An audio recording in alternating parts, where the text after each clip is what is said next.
Welcome to the Whitetail Legacy Podcast. And we get the back view of him. And I mean, it's just a mega. 52 yards is a long shot. Magnum PI is what we named him. No idea. Just a magnum. Yeah, just a magnum. Come on, Cam, last year we said probably 150, mid 150. Yeah. Same doe from the morning come out with that 9-pointer. Here steps out this 90-inch 8-pointer. You're like, I'm like, okay, well, there's still a buck back there grunting. Yeah. And then out steps like another 90-inch 8-pointer. I'm like, all right. Yeah. Bro. Yeah. Bro. Yeah. You're like, I'm like, deer, right there. Yeah, like and he's 30 already yards. 30 yards. Yeah. He was literally 5 yards from the base of the tree. Could have been, had a buck down at 1:40 in the afternoon, back there deep on public. 3 does come out pretty early. It was like 245, 24 yard shot, sent the combat veteran, and I tell you what, man, dude, it just smoked. We always get so jacked up when the other person kills. It's just almost like we got it done. Yeah. And when you killed that doe, I was like, hell yeah, man. And we come down here to Missouri. I asked Comey one more time. I'm like, is it a good buck? And he goes, yeah, real good, solid buck. I'm like, all right, boom. And the deer just drops. Sure. Super special meat. Whitetail Legacy Podcast, bringing you back to the hunt and leaving a legacy. Baller rut. Ready? Ready, go. Welcome to the Whitetail Legacy Podcast, coming in your ear holes on this cold Wednesday. This weekend's about to get nuts losing cold. Yeah, I seen it's like with the wind chill, it's gonna be negative 28. Yeah, the real temp is supposed to be like -7. I'm like, man. Hopefully we ain't gotta work. That's gonna be terrible. Yeah, but I got a feeling it always happens. Yeah, for sure. But we probably sound a little bit different. I'm in my garage in the studio. Homie's in his basement. We're both filming this because we started doing that. You catch it on Last Breath TV's YouTube page if you want to watch us talk, which is so weird. This is our second one. This is my first one, homie's second one, so it's something we're trying to get used to. But going to sound a little different. And then we got another guest coming on. We got a 3-way going on here, Whitetail Legacy style. So. All right, homie. We didn't talk about it, but are we going to do the hotline every episode? The hotline. The suicide prevention hotline? Oh, for veteran? Yeah, we can definitely do that here. I know that's something that we talked about that we were going to do, but we haven't had an episode where we started it, so I think we should do it now. Absolutely. The suicide prevention hotline number is 1-800-273-8255. And if you do not want to make a phone call, they also have a chat option available. So I guarantee everybody knows somebody right now that, especially with everything going on in the world, somebody out there is struggling more than you probably know, and that number could be a great outlet for them to reach and have some privacy. All right. Well, I'm going to get into the Exodus Trail Cam tip of the week for you guys. This time of the year, most everybody has their trail cams out. We actually still have a couple out in the woods. Most people have them at the house sitting around. But one thing we really like to do this time of the year is take your batteries out of those cameras. Those batteries that corrode, sitting on the counter, getting condensation from in the house. And we'll put some corrosion on your contact points. And I've actually ruined cameras from having batteries set in them. One other thing we like to do is, if you haven't done it, at the beginning of the year, mark your SD cards that you pull off those cameras. One thing I like to do is mark them and then go through everything one more time. And I was just doing that the other night, and I sent you pictures of stuff that we missed. Yeah. Like chaos going through there, daylight, the day after shotgun season when we sat all day there, and he's 60 yards from the blind the next day. And we completely missed it. I think when you have a mobile camera and you're looking over a big, vast area and you're just swiping through all the pictures and one's like, he's just barely on there, you just miss it looking on your phone because it's so small.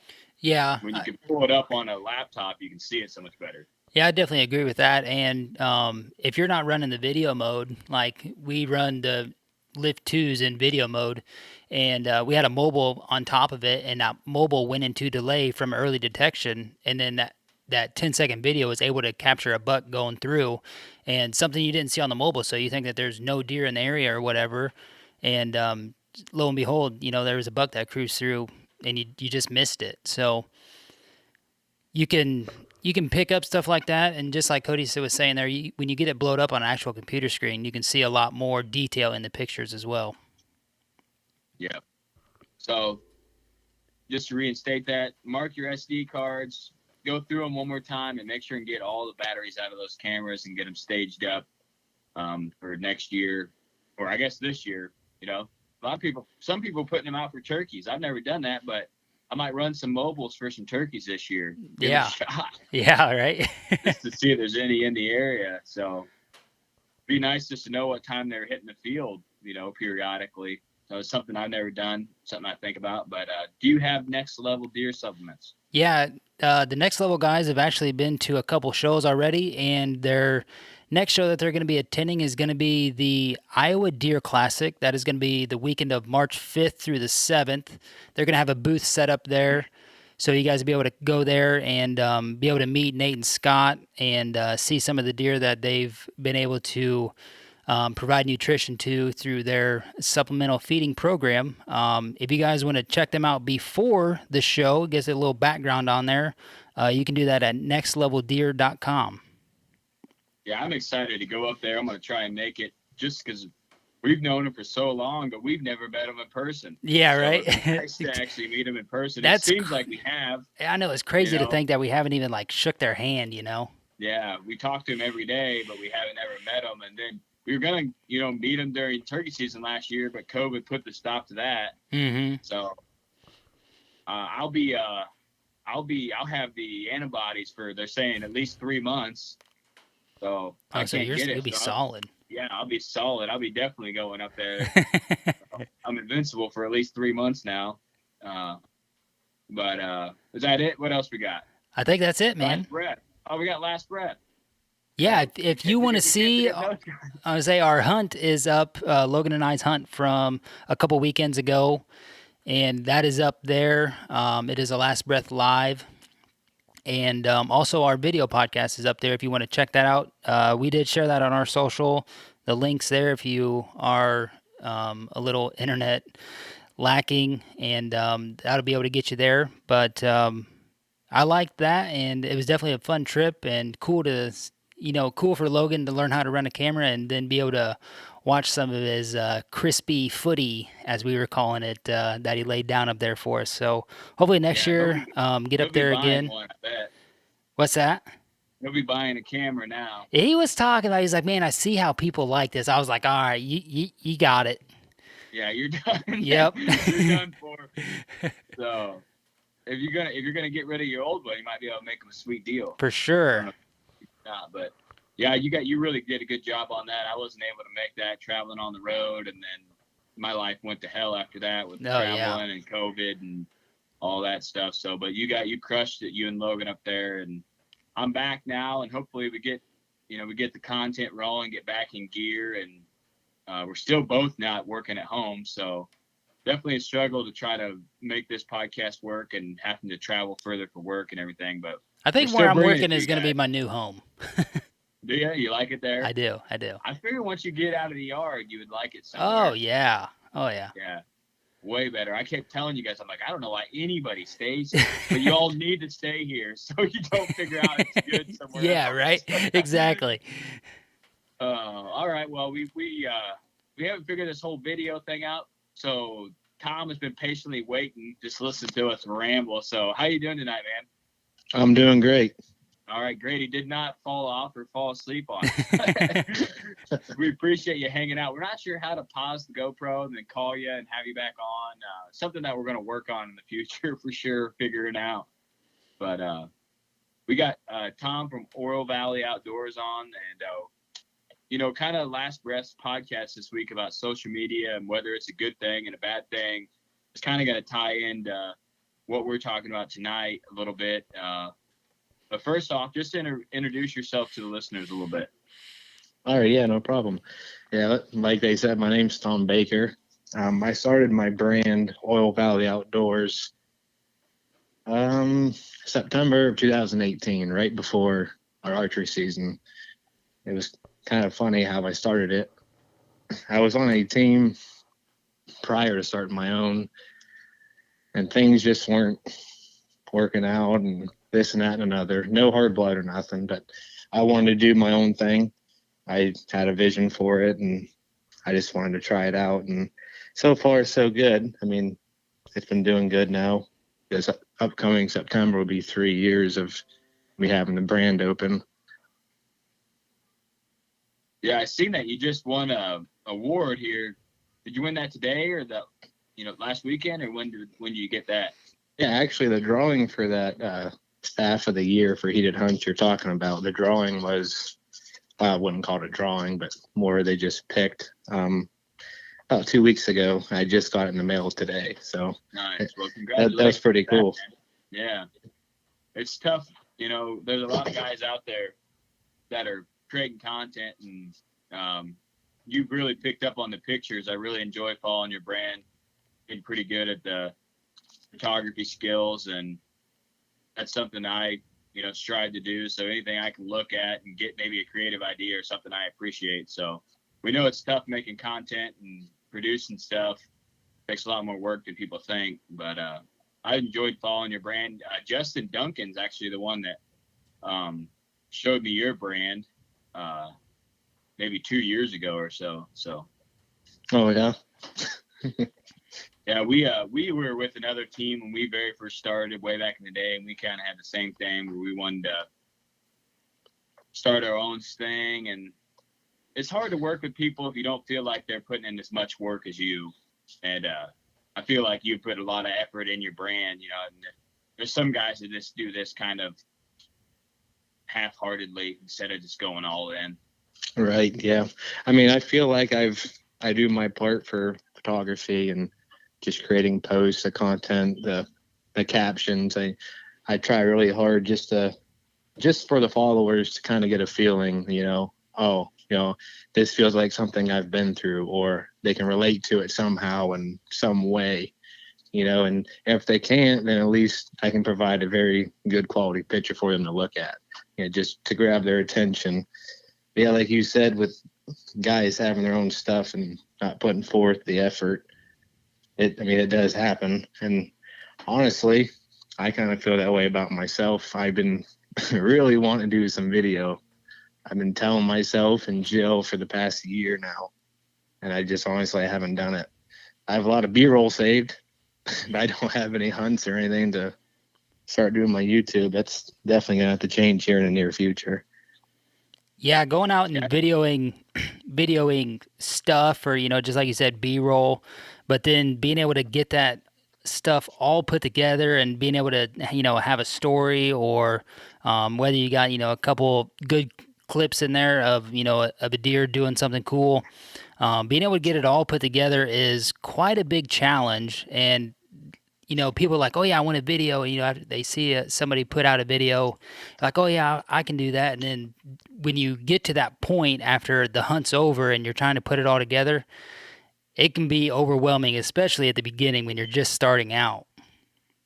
Right. Yeah, definitely is. I think my biggest downfall though is not having the right equipment. And I hate using that as an excuse, because honestly, for all my photography still, I'm editing them on my phone. I don't do anything on a laptop. Jill has a camera that hooks up via Wi-Fi to my phone. That's how I download my pictures. And then I have software on my phone to edit my pictures. So that's the hardest part for me, I think, is it's going to be another leap, which is more money, obviously, getting a nice desktop, laptop, whatever. It's a lot more into it, and I just keep pushing it back, and I really need to stop and just start doing it. It's a big task to to start. And just like you said, I mean, buying a computer nowadays or a big desktop and then getting everything loaded onto there, it's something I don't look forward to, but I know here in the next year or so I'm going to be buying a new laptop because this one here's about full. So it'll be something that you just got to do, and you'll just think about the end product or what your vision is, and being able to have that forever is something that Cody and I really bank on. Is it's not for everybody out there to watch. It's more for us to have it for ourselves and be able to show our kids that we went out there when they were 4 years old and we shot this deer, and then we brought it home to them, and they were all excited and get all that on video. So stuff like that is kind of our motivating factor. Right. Yeah. And then once you got it, you got it. Exactly. So, Yeah. Exactly. Yeah. Right. Everything we bought, like the big stuff, the big hitters, like we just bought a new camera, and it was very costly, but now we got it. So right. We're good now. I would say we're good for a while. I mean, stuff keeps coming out. They just had one that, filming at 8K. I'm like, man, I don't know if you ever need that. Like, realistically, in the future, you might want that, but right now, homie, can you see any reason to have that? Bro, then you would be able to get that eyeball shot you want. Yeah. Other than that, something. no. Yeah, you'd be able to get something. You could film a whole football field without even touching the zoom. Zoom factor. You could film scores in each touchdown and not have to touch anything. So. Yeah, today I actually just saw there on Facebook, Sony released their brand new, I don't know what model was, I can't remember, but they released a new camera today, and that thing videos in 4K, 120 frames per second in 4K. I'm like, holy, just imagine the storage that takes up. I say you want to talk about filling up a car. Can your camera even last that long? That thing would be overheating, you know what I mean? Yeah, we were talking, how long is one 4K clip? 4 minutes, like 1 gig?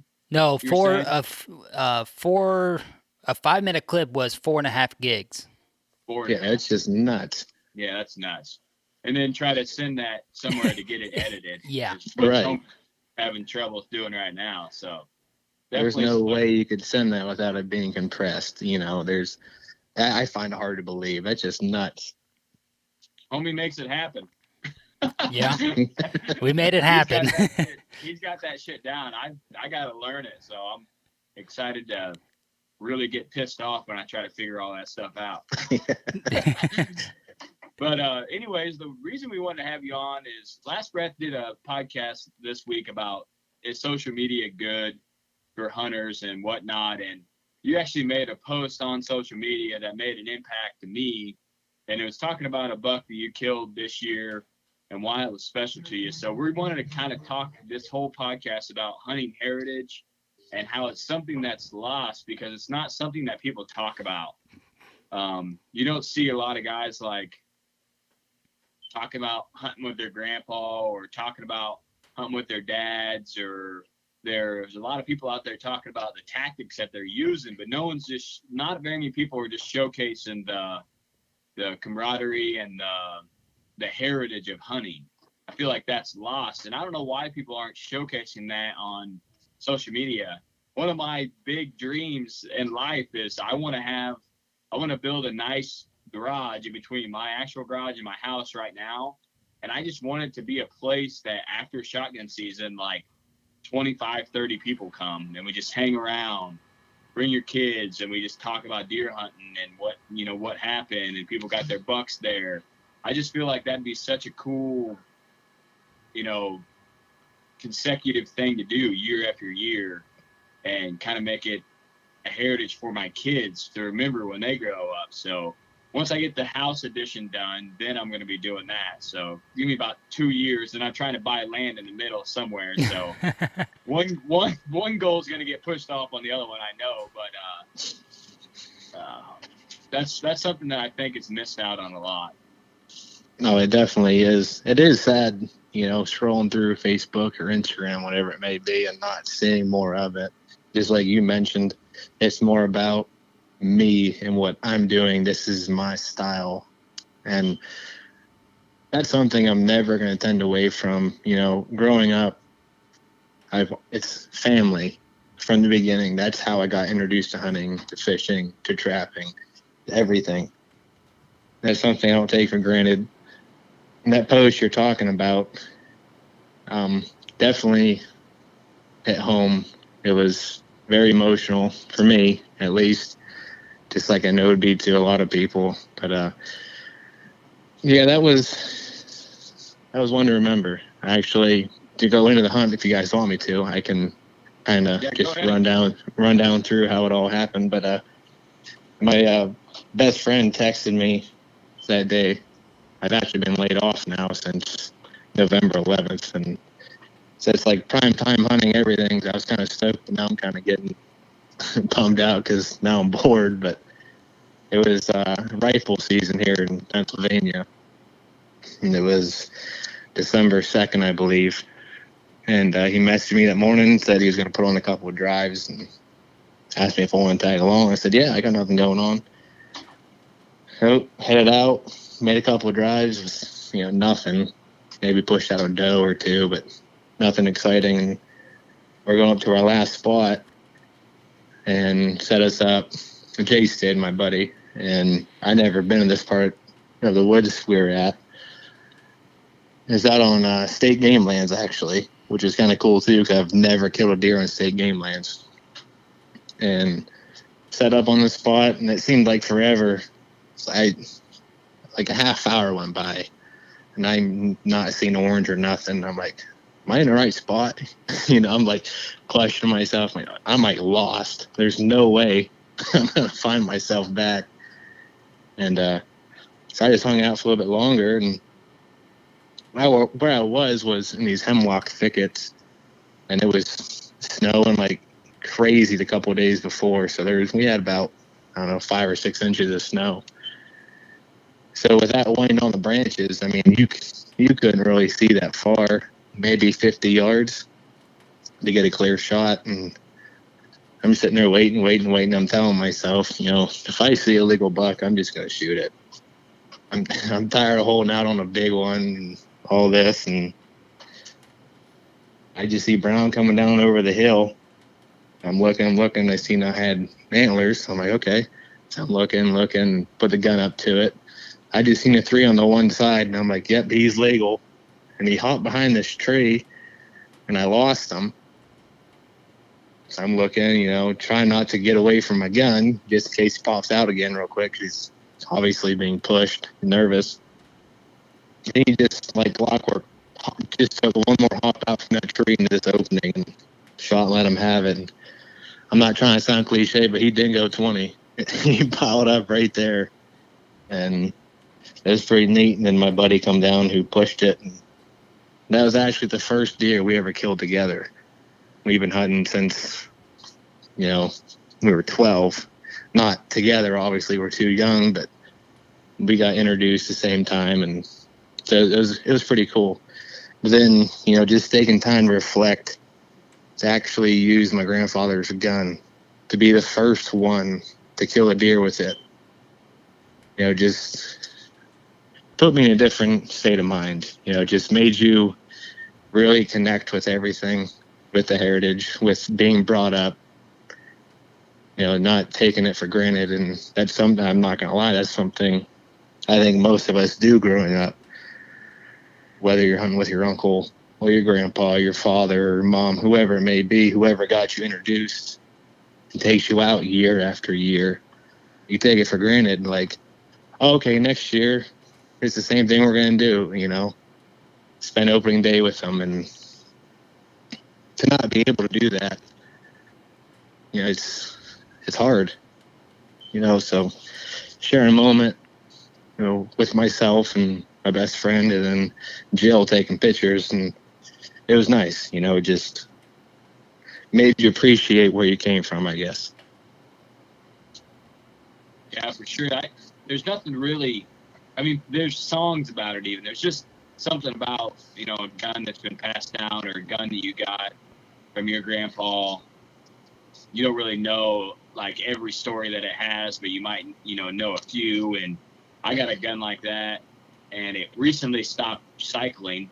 It's a 22 semi-automatic Remington, worth maybe $100, and I had it completely tore apart in my house yesterday.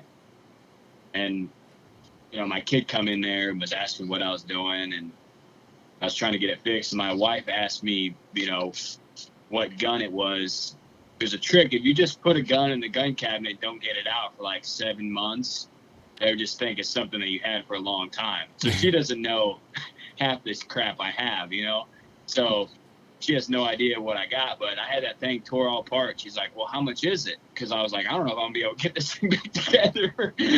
And I told her, I said, well, it's not, worth anything. It's just, it's my grandpa's coon gun, and the stock's just beat up to hell. But I took it all apart, cleaned it all, put it back together, and it cycles perfect.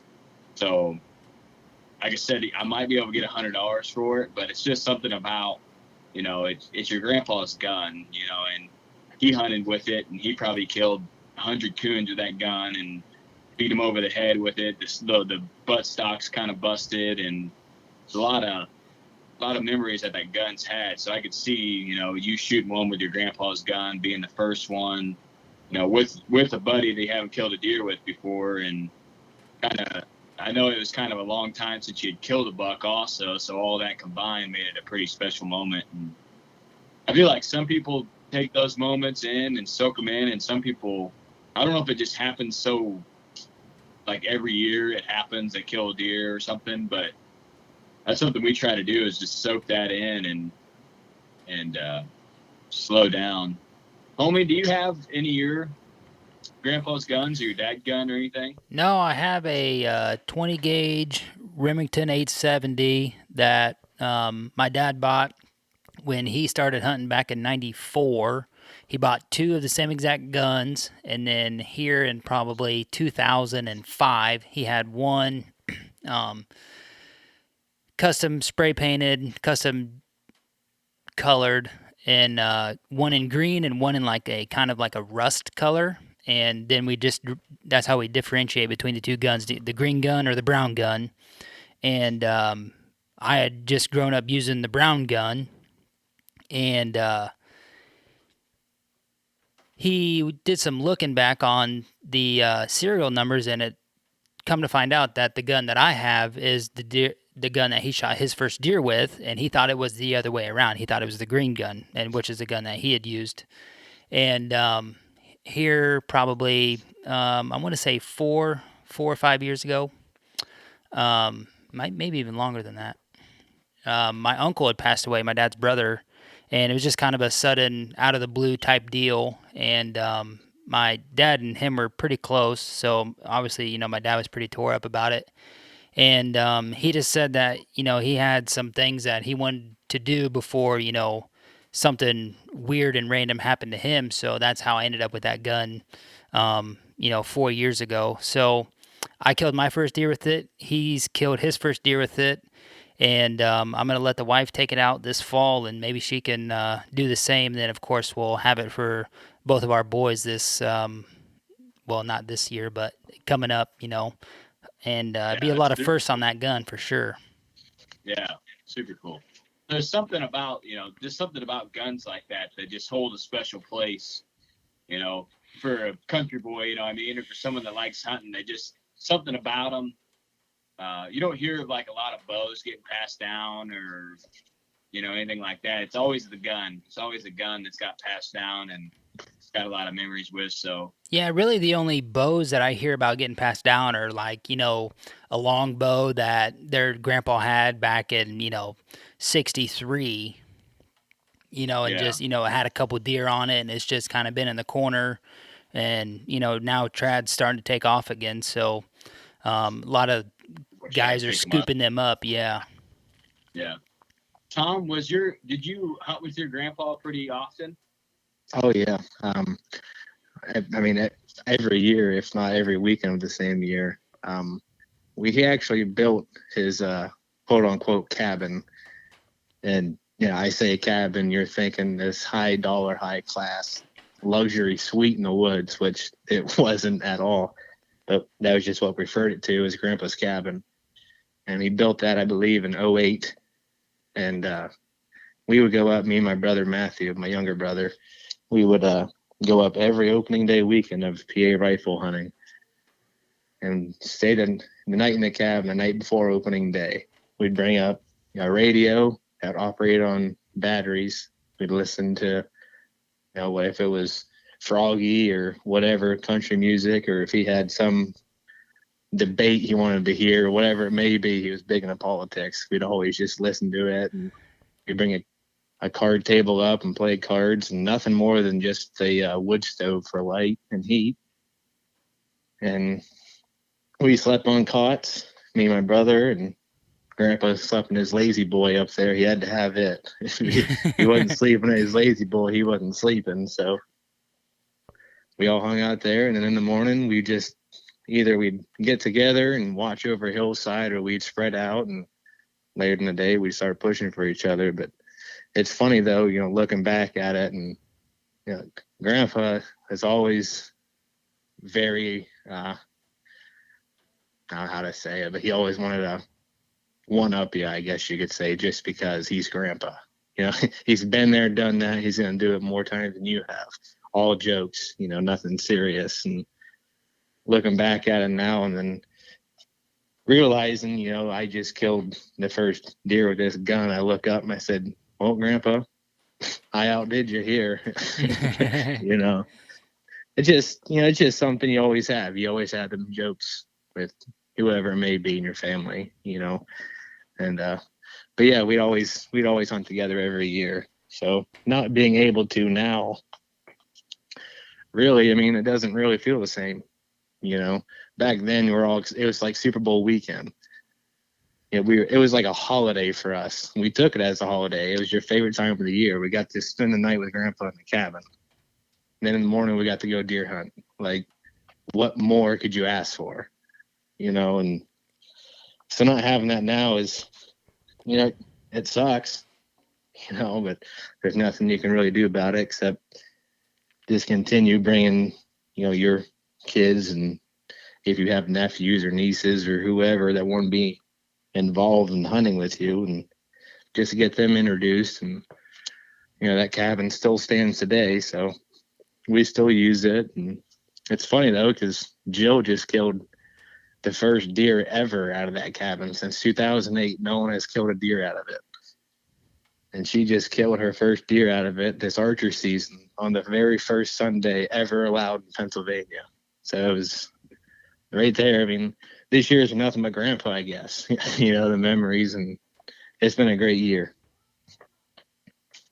And that is something cool. And I think, like we said at the beginning, that's something that's lost. I don't know, I think it may be just our state, homie. There's not a lot of guys that get together like that and have camaraderie. I know that you kind of used to do it at your dad's, but I don't know very many guys that do that. It seems like it's kind of like a couple guys or the people that hunt the property. Everybody's just so serious about it now that it seems like a lot of the camaraderie's gone, or the heritage, or like, this is what we used to do. So no one in my family hunted at all. My grandpa hunted, but I actually never hunted with my grandpa.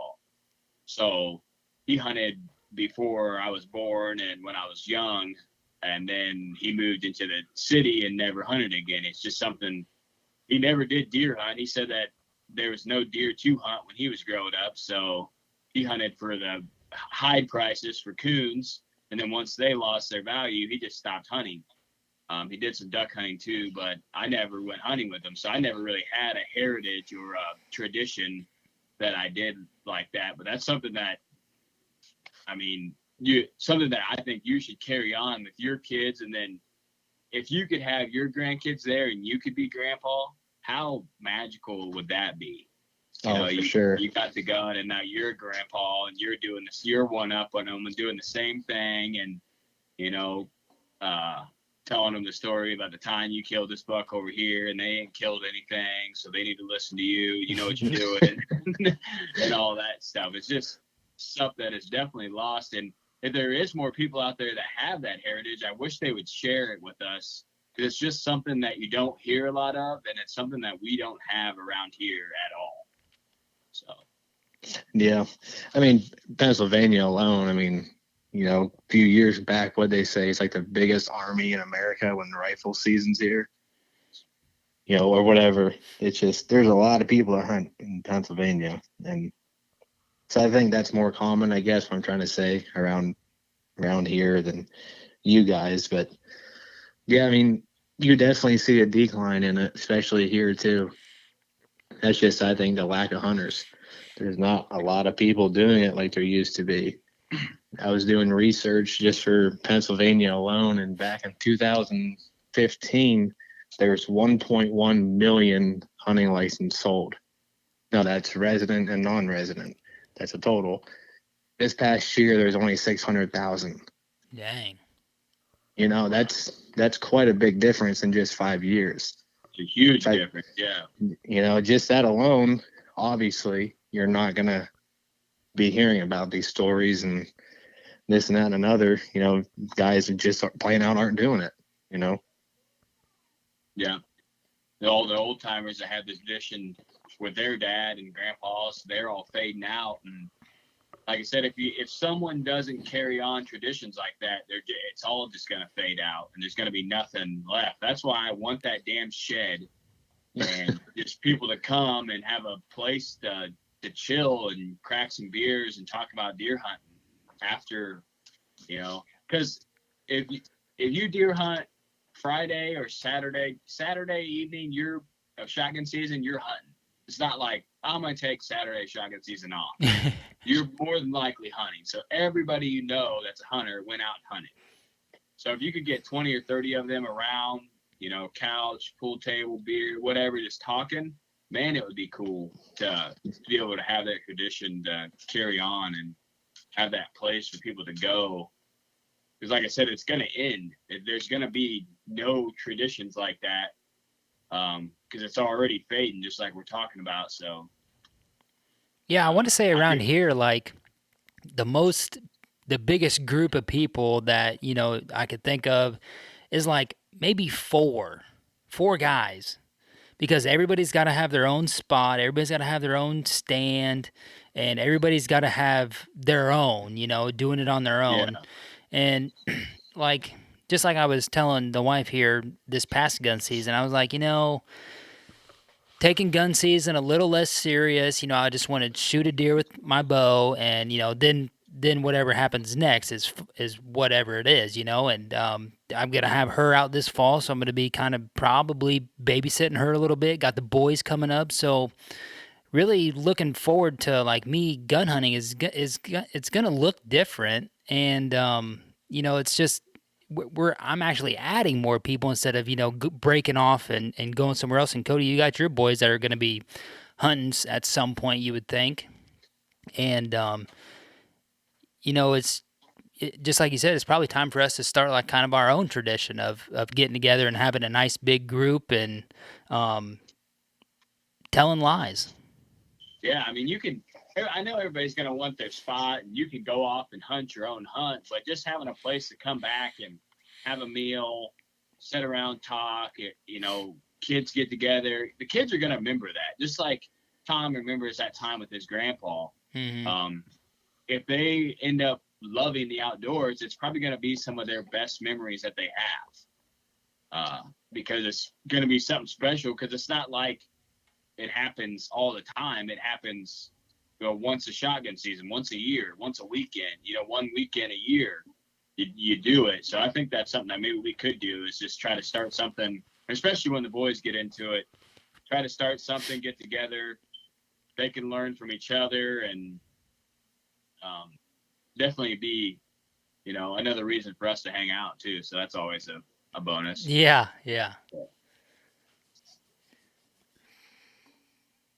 But so Pennsylvania, I mean, losing that many hunters, it's crazy to see. Maybe just, it seems like I'm on social and there's just, maybe it's just because I got like 3,000 friend requests or whatever, but it seems like everybody's out there hunting, man. And there's a lot of people still hunting. I'm like, how long are these guys' seasons go? So, are you guys all done up in Pennsylvania? Yeah, our season ended January 18th, I believe. January 18th. Yeah, so Yeah. that's about right when ours did. Yeah, it was the day after ours. Yeah, Yeah, I still see guys out there hunting. I'm like, man, if you could go into February, like we would wear out. Then you would really wear out. for sure. I wear out after November. So like if I had December, January, and into February, it would be tough.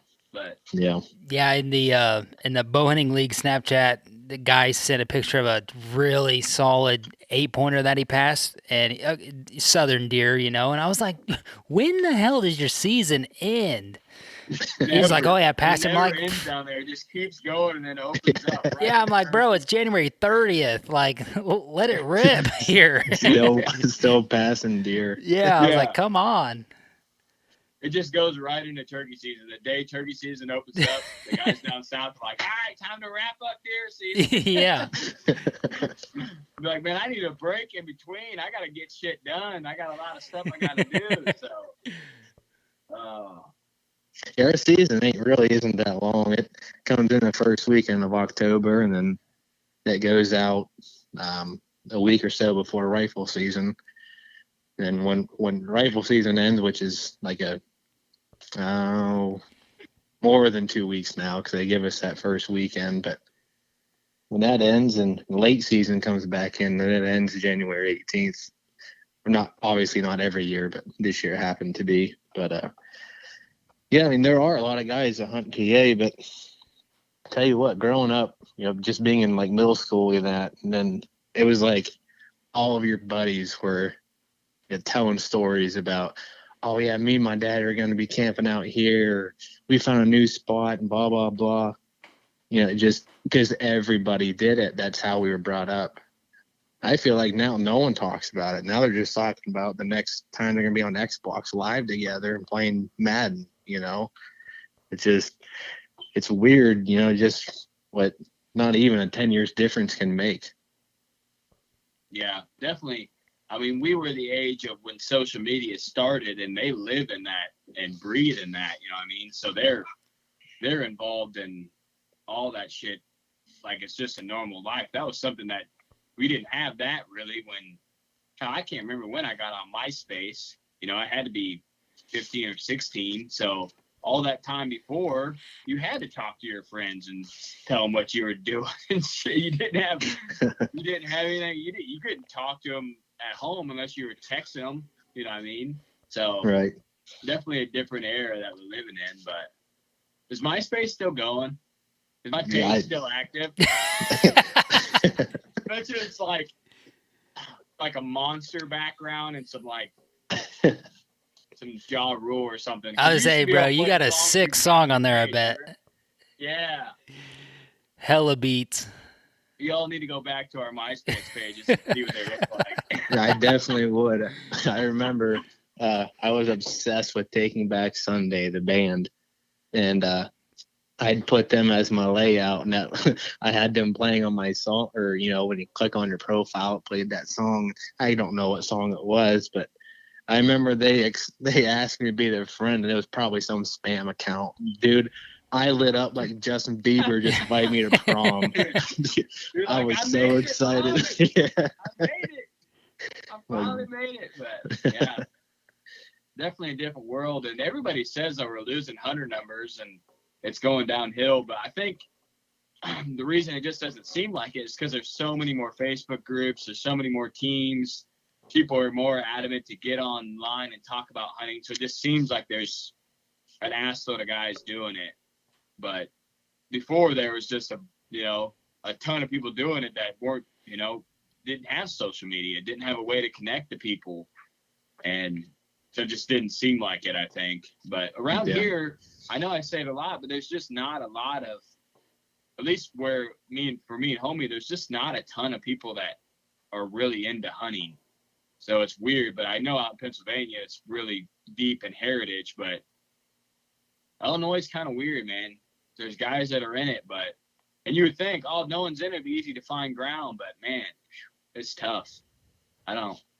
It's probably all bought and leased. It's probably tough to hunt. It's all leased. the big bucks bring them in from out of state, and it definitely makes it challenging. But That's what I was just going to say too. Is you think it would be polar opposite, with the size of bucks that are in your state compared to PA.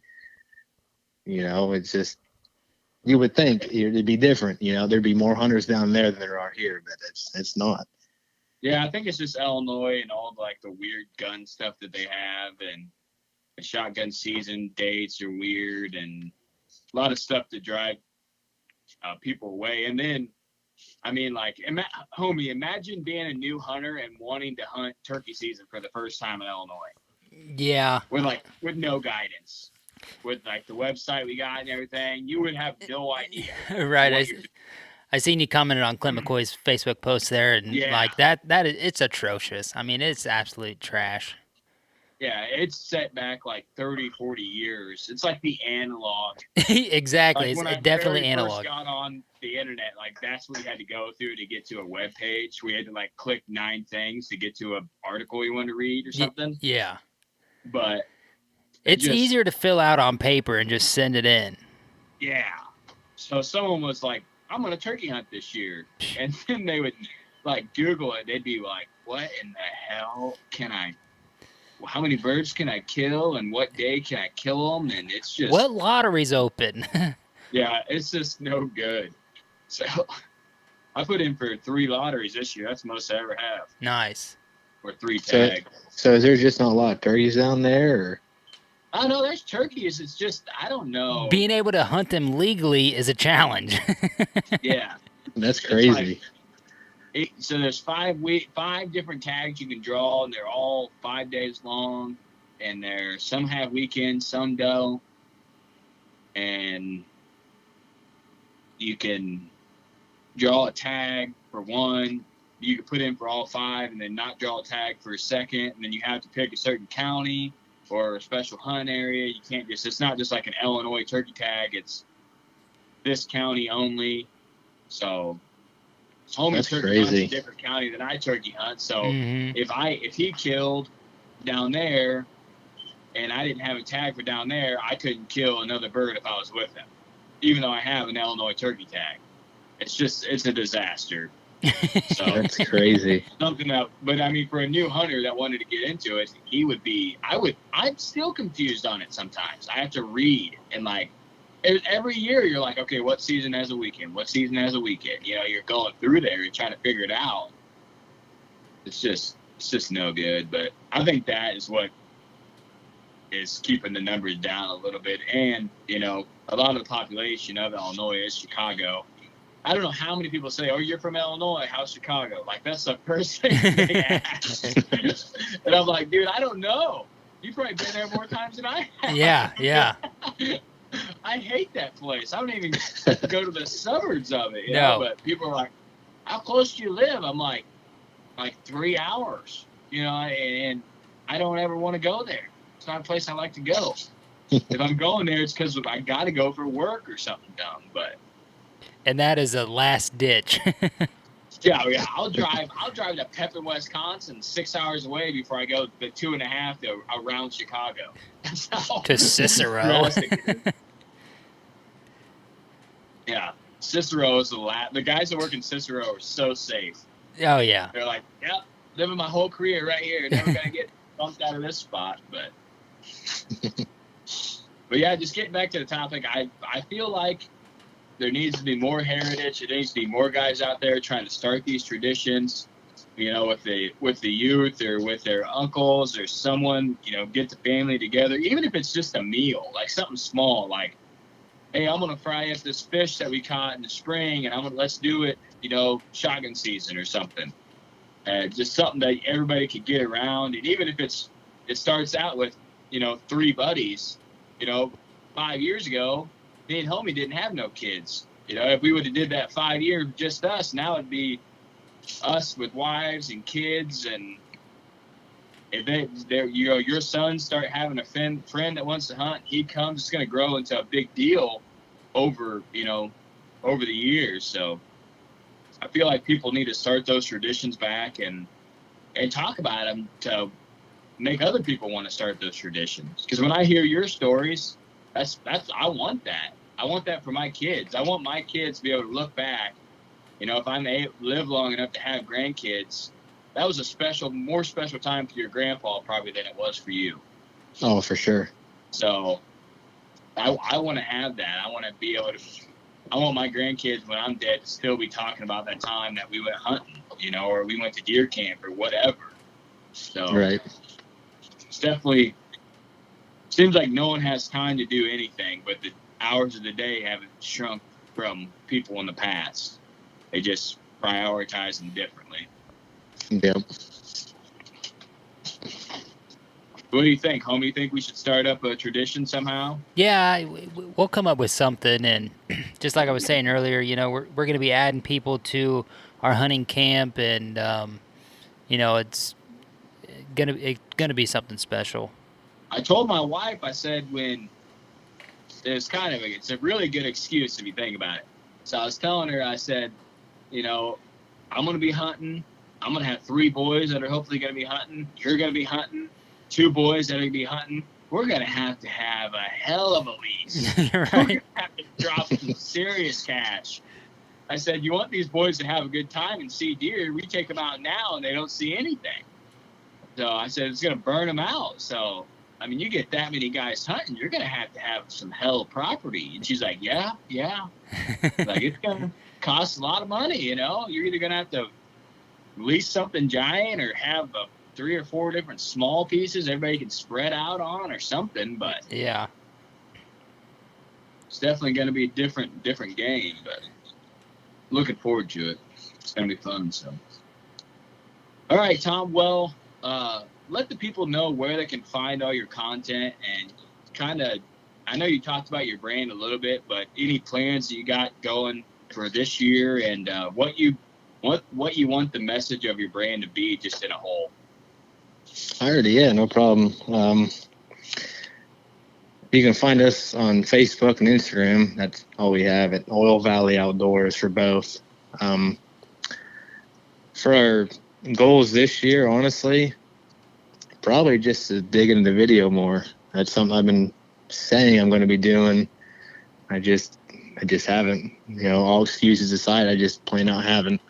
That's going to change here soon, but we're about to hit, or not about to, but we're pretty close to 10,000 followers there on Facebook. So that's kind of a huge deal for us, we think. And we're going to have a big giveaway for that. We're also going to work like 15 away from 9,000, so we're going to have a little giveaway for it. But our 10,000 light giveaway on Facebook is going to be huge, hopefully. I got some plans for it, but I don't want to spill any information out right now. Nothing's set in stone. But as far as that, our message alone is just, we don't really have a message, I guess you could say, but just be yourself. The reason we do what we do is because we love where we're from. We want to showcase what we do in the best possible way, and that's through photography. People can relate through not just our pictures, but our stories, and we're going to continue to do so, and hopefully inspire some others to do as well, just like you mentioned about the heritage dying. So maybe it'll spark a few people here and there, whether they're from PA themselves or from Illinois, who knows. But as long as we can just reach a couple people and enjoy what we're doing, I think it's the key thing. If you're not having fun, then it ain't worth it. I think we're always going to have fun. So, yeah, I guess that's it. I feel like that post you put out, you see, you got some followers on your page and stuff, and you never know how much reach you have or how much impact you have. But a post like that had an impact on me, so it had an impact on other people. And homie made a post today, about what he's got going. I feel like that it had an impact on me. I think it had an impact on a lot of people, and it happens to me, every day. I see something and it either motivates me or makes me think about something different. So pages like yours out there posting genuine content. Everybody says there's too many of them, but I don't think there's enough because people are going to relate to things different. And one post that has 7 likes that you think didn't do anything might have really impacted someone. And another post that you think was awesome might not have meant anything. So Yeah, literally that happens quite often. I have this great picture in my mind I think's great, and I'm like, man, this thing is gonna hit the wall, like people are gonna love this, and I post it and it gets like 10 likes combined. I'm like, dude, what the heck? yeah, It's just, not only is it just a picture, but also the story behind it, I think, has a lot to do with it. Just because it's a fantastic picture doesn't mean it's going to be intriguing to so and so, but they can look at a picture and read a story and relate to it, like, oh man, I remember that time. I remember that time my grandpa or whoever, it definitely hits home a lot more than just a good picture. So we try to do both.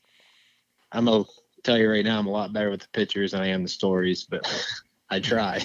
Yeah, keep doing it, man. I like it. I like a good post with a good story, and it really helps if it comes from someone that I respect. Like when Clint posts something online, like you were mentioning, homie, I always read it. Yeah. When Josh posts something, I always read it. With Chad, the people that you look up to and you like to follow, you're always going to read what they post, whether it's and Clint, he makes some long ones, but they're always good. I wish I could write as good as that dude.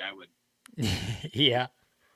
I would definitely be trying to aspire to be something else. I can't talk, write, or I can read. That's it. But that doesn't help me out very much. But I'm lacking in the other two. You got anything, homie? No, I just wanted to say thank you to Tom for, supporting us in the podcast and being, a really good, I guess, fan of ours. And we appreciate everything that you've done for us, man. Yeah, no problem at all. I mean, you guys are, besides just being hilarious, and you can definitely just get that feeling that we all could be buddies. You guys put out some great intel and advice and tips and everything you can from when it comes to whitetail hunting, and that's something we all can take. Whether we can sit here and say we know it all or we don't, I will never know it all, and that's what makes it exciting for me. I'm gonna continue to learn, whether it's hunting or photography or whatever, but being able to relate to you guys just through the whitetail woods is something I'm always grateful for, because like I said, it's literally when I listen to you guys, I'll be driving to work or driving to so-and-so's place, just putting your podcast on and just listening, like I'm sitting there right there with you. Just, it's fun, and it's definitely exciting. Well, we love hearing that, man. That's definitely one of our goals, is to just be relatable and have fun. You guys knock it out of the park for sure. I don't know how many times I've laughed just listening to you guys go on and on. If people some people will probably think that we're like putting on a scene, but that's just how we normally talk every day of our lives.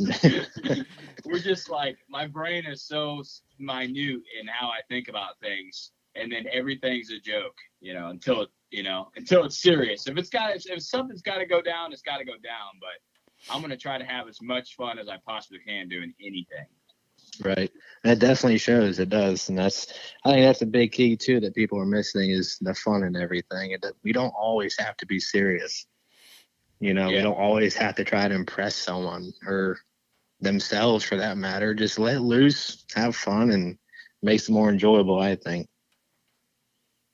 If you're honest, you don't have to ever put on a front about anything. That's what we try to do. Exactly. Try to be straight honest with everybody and what we got going and our faults. And I mean, how many people how many podcasts we put out about our faults, homie? Got to be like 3. Yeah. Yeah. It's important. I just think it's important for people to know, like, okay, these guys are creating content, they're killing deer, but they're still messing up and doing the same shit I am. So. Right. But. All right, well, I'm going to wrap this up. Just so listeners, we appreciate everything you guys do. We're going to get back into. We missed last week. That was the first week we've missed, and since the start of the podcast, with all the stuff going on, me having COVID and homie working away from home and working, I don't even know how many hours, and just a lot of shit, and then not being able to get together, and I can't even get out of bed, but we missed it. But we're coming back with some content. We got a lot of cool episodes lined up for you guys.